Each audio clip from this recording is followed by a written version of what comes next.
네, 오늘 시장의 특징주들 보면서 투자 아이디어 좀 점검하도록 하겠습니다. 종목 발견 오늘은 바로자산운용 윤정식 상무님 함께 하겠습니다. 안녕하십니까? 네, 안녕하세요. 네, 2차 전지도 좀 올라가고 있고요. 방산 같은 경우는 이제 좀 크게 흔들리면서 변동성을 주고 있습니다. 오늘 주목해볼 첫 번째 기업은 어딜까요? 네, 2차 전지 올라간다라고 말씀 주셨는데, 코스닥 2차 전지 대장주 중에 하나죠. 에코프로 말씀을 드리겠습니다. 2차 전지가 상당히 힘든 시간, 스트레스를 많이 주는 종목이었죠. 주가는 계속적으로 하락을 했고요. 일정 부분 하반기 들어서 조금 반등을 했었다가 미국 관세 폐지, 아니, 관세가 아니라 보조금 폐지 얘기가 나오면서 주가가 다시 한번 조금 올랐었는데 그 부분마저 다 반납을 했었습니다. 그런데 최근에 2차 전지 좋은 모습 보여주고 있죠. 에코프로가 11월 18일부터 오늘까지 7거래일 연속 상승하면서 7거래일 연속 양봉을 보여주고 있거든요. LG 에너지 솔루션이라든지 삼성 SDI도 비슷한 모양의 차트를 그려내고 있습니다. 왜 올라가는지 이유를 좀 살펴봐야 되는데 우선 주가는 전기차 판매가 부진했죠. 그러면서 2차 전지에 대한 가격도 많이 떨어졌습니다. 잘 안 팔리는데 가격도 안 좋아요. 그러면서 이 시장 기대감들이 컸었는데 기대감이 확 줄어들면서 주가가 하락을 했습니다. 전기차 판매 보조금에 대한 유지 이런 부분들이 기대감이 들어오면서 최근에 상승하고 있죠. 근데 주가 상승에 대한 부분들 이 상승이 연속적으로 이루어질 것이냐 사실 그 부분이 가장 큰 투자 포인트가 될 것 같은데 우선 전기차 같은 경우는 미국 시장에서 분위기가 나쁘지가 않죠. 앨런 머스크가 트럼프 당선에 굉장히 큰 역할을 했기 때문에 테슬라에 대한 분위기가 나쁠 가능성이 낮습니다. 관세도 굉장히 낮게 폐지할 가능성도 높지 않죠. 무언가를 한번 주기 시작했는데 이걸 다시 뺏기가 쉽지 않습니다. 처음부터 안 줬으면 몰라도.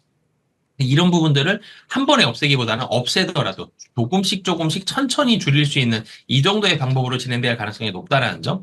앨런 머스크가 있기 때문에 미국에서 전기차 분위기 좋고 그리고 전기차 판매가 이제 바닥 찍었죠. 바닥 찍고 올라가는데 올라가는 속도의 차이, 속도의 정도의 차이만 있기 때문에 조금 더 그림을 좀 네.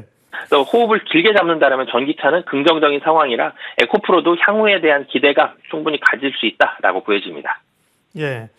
노스볼트가 이제 파산했다는 얘기. 그 다음에 캘리포니아에서 정부가 ARE 보조금 안 주면 우리 주정부 차원에서 줄 수 있다 이런 얘기가 좀 나왔습니다. 물론 캘리포니아만 줘서 되는 건 아닌데요. 이런 움직임이 각 주별로 좀 나올 수 있고 일방적 IRA 폐지는 아닐 수 있다 이런 기대감들로 2차 전지가 강세를 나타내고 있습니다. 아주 다행스러운 얘기고요. 네, 다음 또 주목해 볼 기업은요. 네, 항공주 중에 대한항공 말씀을 드리겠는데요. 대한항공 상승을 하고 있습니다. 항공주들에 대한 분위기가 좋아졌죠. 국제 유가가 많이 떨어졌습니다. 국제 유가의 하락으로 인해서 항공주들에 대한 분위기 좋아졌는데 이 연속성이 좀 나올 수 있느냐? 사실 그 부분을 좀 더 봐야 되겠죠. 그러니까 국제 유가가 하락한 이유가 두 가지였어요. 지정학적 리스크가 감소했죠. 이스라엘에 대한 지정학적 리스크가 줄어들면서 국제 유가에 좀 더 우호적인 분위기, 유가가 좀 떨어질 수 있는 그런 분위기가 있고요. 미국에서 사실은 비센트 재무장관이 주장하는 부분들, 비센트 재무장관 됐을 때 관세액이 제일 많이 나오고요. 국채 발행 줄어들 가능성이 높죠. FOMC랑 사이가 조금 좋지는 않습니다. 그런 부분들이 있고 그리고 미국 내 원유 채굴이 증가된다. 국제유가 또 떨어뜨릴 수 있는 요인이 한 가지가 더 있죠. 이 두 가지 요인으로 인해서 국제유가가 안정세를 보여주는데 지금 상황에서는 국제유가가 다시 폭발적으로 크게 올라갈 가능성이 높지 않아 보여요. 그런 부분을 본다라면 국제유가 하락에 대한 항공주의 투심 증가했고요. 대한항공이 사실 여객에 대한 부분들은 실적이 좀 부진했어요.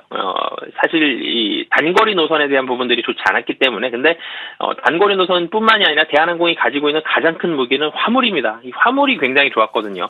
중국발 이런 물류 대란에 대한 이런 영향들로 인해서 항공 운임료도 계속적으로 높은 수준을 유지하고 있다라는 점, 이런 부분들이 대한항공의 3분기 호실적을 견인하는 가장 결정적인 그런 요인이 됐고요.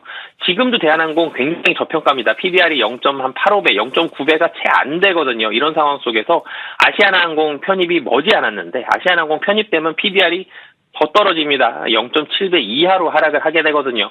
밸류에이션 매력도 굉장히 높은 상황이다라고 보시면 되겠습니다. 네, 오늘 바로자산운용 윤정식 상무님과 특징주들 대한항공, 에코프로 살펴봤고요.